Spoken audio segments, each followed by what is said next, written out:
Ini baru anime fantasi berkualitas.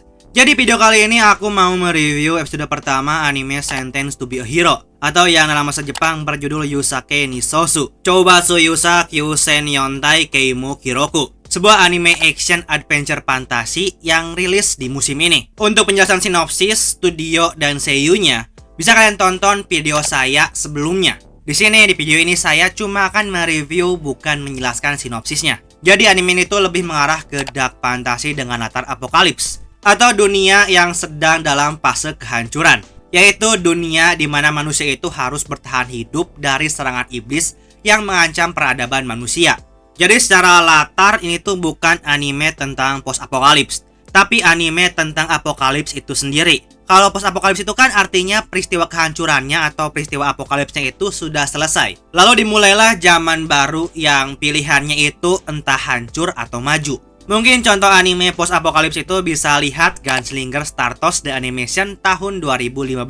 Situ memperlihatkan bagaimana sebuah dunia itu mengalami peristiwa apokalips dan dunia terbagi jadi dua, antara dunia yang hancur dan dunia yang maju. Nah, balik lagi ke Sentenced to be a Hero. Secara dunia, aku tuh suka banget. Di episode pertama ini tuh sangat menjelaskan sistem dunianya. Jadi terima kasih kepada durasi episode pertama yang hampir 1 jam. Dan saya tahu kenapa durasinya hampir 1 jam. Karena episode 1 itu sangat penting untuk sebuah serial, apalagi serial fantasi. Karena di episode pertama itu mereka harus mengenalkan dunia fantasi kepada para penonton. Jadi makin panjang durasi episode satunya, maka semakin lama mereka bisa mengenalkan dunianya. Dan dunia Sentenced to be a Hero itu cakep banget. Aku tuh merasa dunia itu seperti medieval, Bang. Yaitu dunia yang mirip zaman medieval, tapi ada teknologi yang aneh. Ini tuh mirip dengan anime Shingeki no Bahamut. Jadi medieval, tapi mereka itu punya teknologi semacam energi gitu.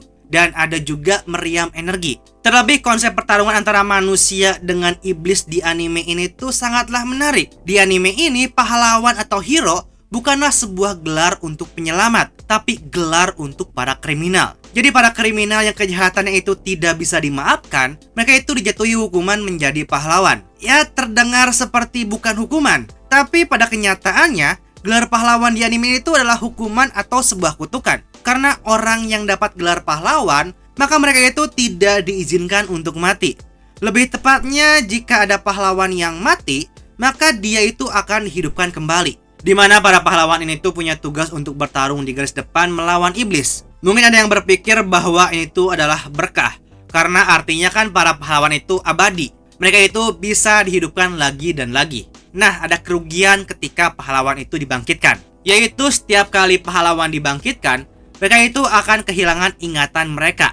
Jadi semakin banyak mereka mati, maka semakin banyak ingatan mereka yang hilang. Konsep kutukan dalam keabadian seperti ini tuh ada juga di anime Log Horizon. Jadi keren banget konsep keabadian seperti ini, dimana keabadian itu bukanlah sebuah berkah, tapi sebuah siksaan atau kutukan. Lalu para pahlawan ini tuh dipaksa berperang di garis depan. Konsepnya itu mirip banget dengan prosesor dari anime 86. Nah, selain konsep pahlawan yang keren, konsep iblis di anime ini juga keren banget. Dimana iblis di sini itu bukan sebuah ras, tapi seperti semacam fenomena alam yang menginfeksi makhluk hidup di sekitarnya, layaknya virus atau kanker.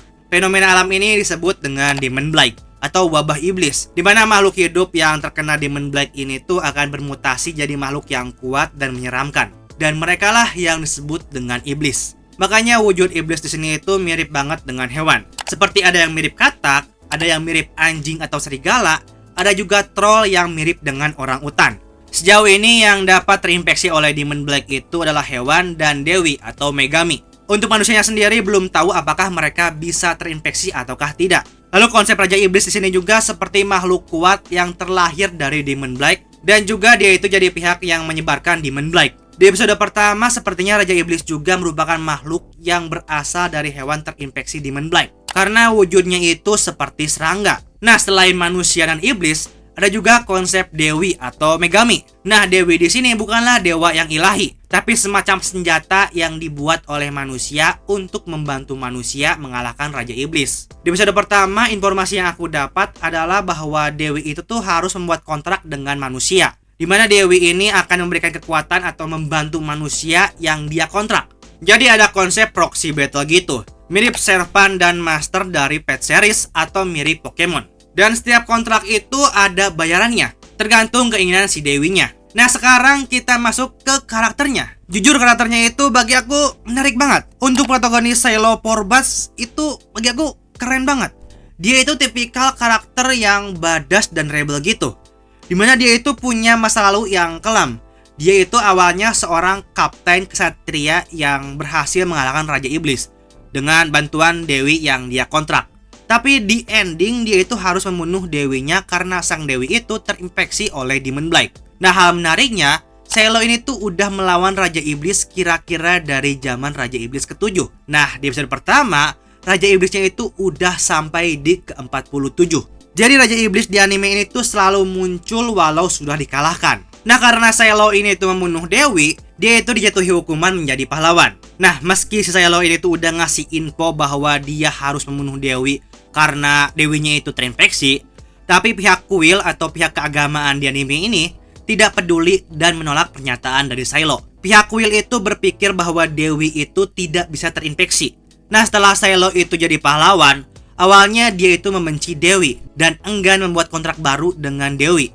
Yang bagi aku alasan dia enggan membuat kontrak baru itu karena dia nggak mau melihat Dewinya mati lagi. Tapi endingnya dia itu harus membuat kontrak baru dengan Dewi karena ada regu kesatria yang terancam musnah oleh Raja Iblis. Dimana Shiloh itu berkontrak dengan Dewi Teorita, seorang Dewi berwujud anak kecil yang entah kenapa rambutnya itu selalu terbakar. Dimana Teorita itu adalah Dewi Pedang, seorang Dewi yang memberikan pedang kepada kesatrianya. Yang kekuatannya itu bikin aku ingat sama Emiya Shiro dan Gilgamesh dari Fate Series. Sepertinya selain kekuatan pedang, Teorita itu punya kekuatan api atau matahari. Karena ketika Shiloh itu membuat kontrak, dia itu seperti dimakan oleh matahari. Nah tadi kan aku tuh bilang setiap kontrak itu punya bayaran. Untuk Teorita sendiri meminta bayaran ke Shiloh itu sangatlah murah. Dimana Teorita itu bilang, ketika setiap musuh terakhir telah dikalahkan, kau harus menghujani aku dengan pujian atau mengelus kepalaku.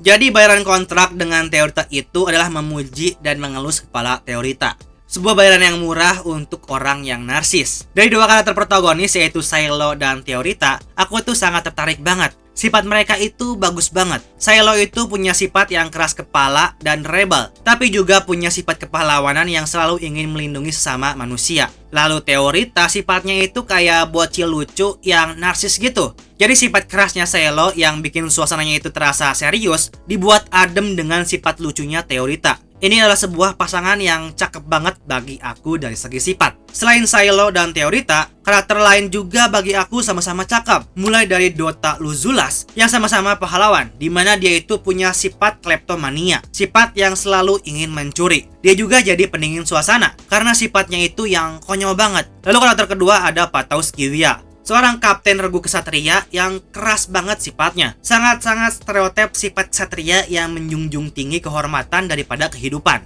Dan memang di sini itu para kesatria punya doktrin lebih mengutamakan kehormatan daripada kehidupan. Mereka itu lebih memilih mati ketimbang ditolong oleh pahlawan. Yang menurut mereka ditolong pahlawan itu adalah aib. Ya kan pahlawan itu adalah kriminal ya. Jadi masa iya kesatria yang penuh akan harga diri mau ditolong sama kriminal? Pasti nggak mau. Nah karena ada doktrin ksatria ini, bikin konflik antara ksatria dan pahlawan itu makin menarik. Di satu sisi, Shiloh itu sangat mementingkan kehidupan. Tapi di sisi lain, ksatria itu tidak peduli dengan kehidupan. Yang mereka pedulikan itu hanyalah kehormatan. Dari segi konflik antar karakter, bagi aku cakep banget. Selain itu, sepertinya ada konflik yang lebih dalam lagi. Bukan cuma antar pahlawan dan ksatria, tapi antara pahlawan dengan kuil.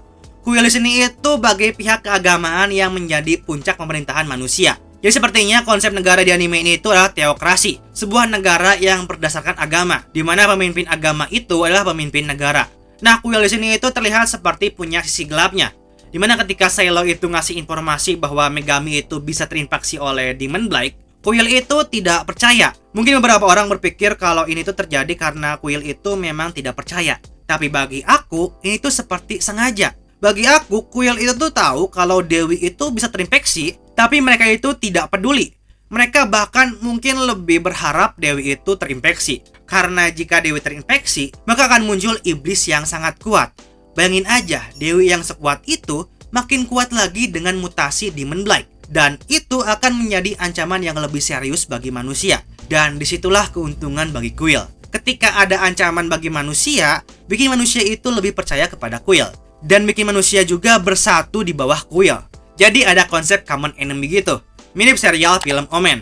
Di film Omen itu agar manusia mau beriman lagi, pihak keagamaan di film Omen itu membuat antikris versi mereka.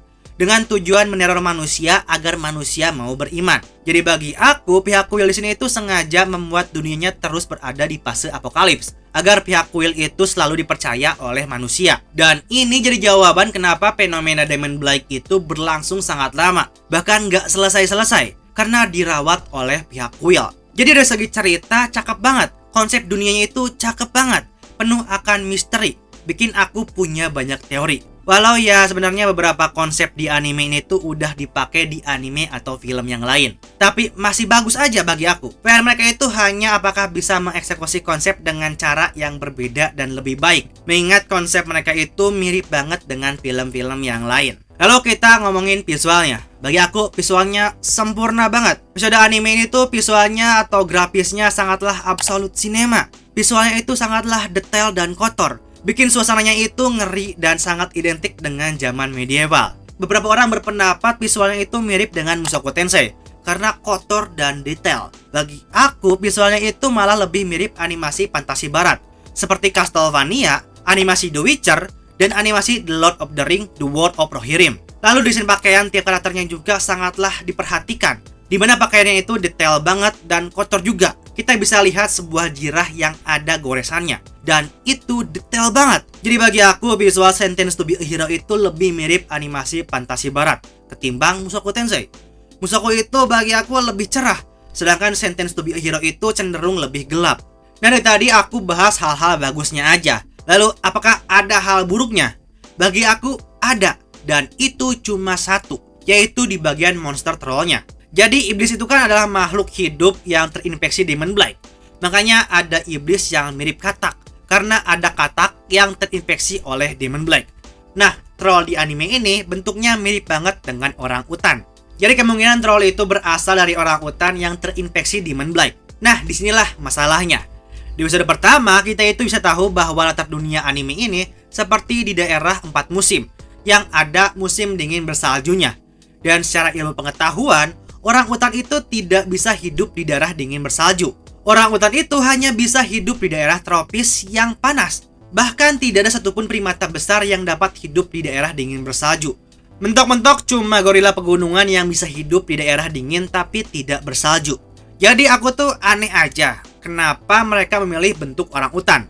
Ya mungkin mereka itu ambil orang utan karena orang utan itu bentuknya aneh banget. Tapi secara ilmu pengetahuan, orang utan itu tidak bisa hidup di daerah bersalju. Harusnya jika mereka itu mau lebih detail di bagian logiknya, dan mereka pengen buat iblis yang dari primata, mereka bisa menggunakan monyet salju Jepang daripada menggunakan orang utan. Karena primata yang bisa hidup di daerah dingin bersalju cuma monyet salju Jepang doang. Tapi itu kesalahan yang bisa dibilang minor sih. Aku cuma agak kecewa aja dalam detailnya. Anime ini tuh sangat fokus dalam detailnya, tapi mereka melewatkan logik hewannya. Tapi itu tuh ya cuma minor, cuma kesalahan minor. Sisanya aku suka banget, cakep banget. Sejauh ini di musim ini, Sentenced to be a Hero itu adalah anime terbaik yang aku tonton. Mungkin nanti akan kalah juga sama Fast Train Pack, karena aku tuh ya fanboy-nya Fate. Tapi kita lihat aja nanti, apakah Fast Train Pack itu bisa lebih baik dari Sentenced to be a Hero, atau apakah Sentenced to be a Hero bisa lebih baik dari Fast Train Pack. Kita lihat aja nanti. Nah sekarang kita masuk ke pertanyaan apakah rekomen. Bagi kalian yang suka anime fantasi atau dark fantasi yang berdarah seperti ada visual organ tubuh yang meledak, maka kalian wajib nonton anime ini. Bagi kalian yang suka anime dengan konflik yang sangat dalam, kalian juga sangat rekomen untuk nonton anime ini. Termasuk bagi kalian yang suka dengan anime yang memanjakan mata atau anime dengan visual berkualitas, kalian juga wajib nonton anime ini. Tapi bagi kalian yang nggak suka dengan anime dark fantasi, lalu anime yang gore, maka tidak direkomendasikan untuk nonton anime ini. Jadi itu dia review first impression saya terhadap anime Sentenced to be a Hero atau Yusake ni Sosu Choubasu Yusa Kyusen Yontai Keimo Kiroku. Sebuah anime dark fantasi yang cakep banget. Jadi sampai di sini video saya kali ini. Terima kasih yang sudah nonton sampai akhir dan sampai jumpa di lain video.